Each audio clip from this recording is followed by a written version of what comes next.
पित्रे ब्रह्मोपदेष्ट्रे गुरवे दैवताय च प्राप्याय प्रापकायास्तु நம ஸ்ரீநிதயே நமஹா.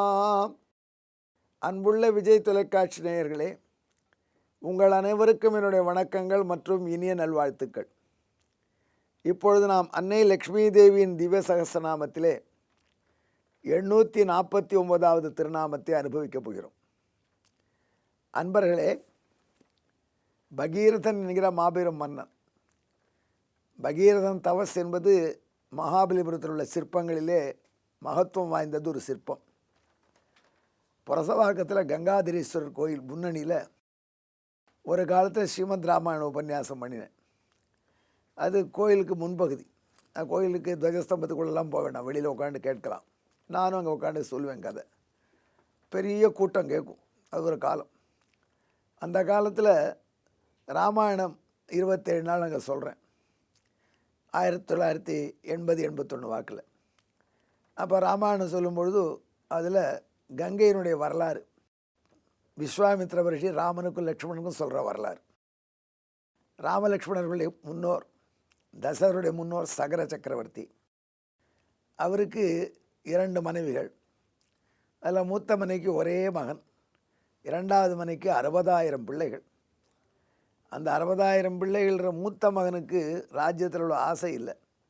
அசமஞ்சசன்னு பேர். சுறுசுறுப்பாக இருக்க மாட்டான். அந்த குழந்தைகள்லாம் இருந்தால் விளையாடினா தெருவில் தூக்கி பிடிச்சி சரிவில் கொண்டு போய் போட்டுருவான். அப்படி அவன் செய்வான். அதனால் மன்னர்கிட்ட வந்து மக்களை முறையிட்டாங்க, ஒன்று உன் பிள்ளையை வச்சுக்கோ, இல்லை எங்களை வச்சுக்கோ அப்படின்னு. அதில் காட்டில் கண்ணை கட்டி விட்டு அவன் விரட்டி விட்டார் சகரர். அசமஞ்சசன் நல்லவன் தான், ஒரு யோகியாக இருந்தான். அந்த யோகத்துக்கு இது தொந்தரவுன்னு இப்படி பண்ணினாலாம் விளக்கம் கொடுக்குறாங்க. இப்போவும் பிள்ளைகள் கொஞ்சம் ஸ்மார்ட்டாக இல்லாமல் ரிட்டார்டாக, மென்டலி ரிட்டார்டாக இருந்தால் அது சுத்த அசமஞ்சசம்னு சொல்கிறோம். இது அசமஞ்சசன் வரலாறு. அசமஞ்சசனுக்கு பிள்ளை அம்சுமான்னு பிறந்திருந்தான். அவன் ரொம்ப ஸ்மார்ட், இன்டெலிஜென்ட். அவனுக்கு இந்த 60,000 சித்தப்பாக்கள். சகரர் அஸ்வமேத யாகம் பண்ணார். பெரிய சக்கரவர்த்தி, 60,000 பிள்ளை, அவருக்கு சைன்யமே வேண்டாம். அதனால் சகர சக்கரவர்த்தி ஈஸியாக அஸ்வமேத யாகம் பண்ணிவிட்டார். 1, 2, 3ன்னு 99 முறை பண்ணிவிட்டார். ஒரு அஸ்வமேத யாகம் பண்ணுறதே கஷ்டம். 99 அஸ்வமேத யாகம் பண்ணினார் சகர சக்கரவர்த்தி. 100வது பண்ணலாம் என்று தீர்மானித்தார்.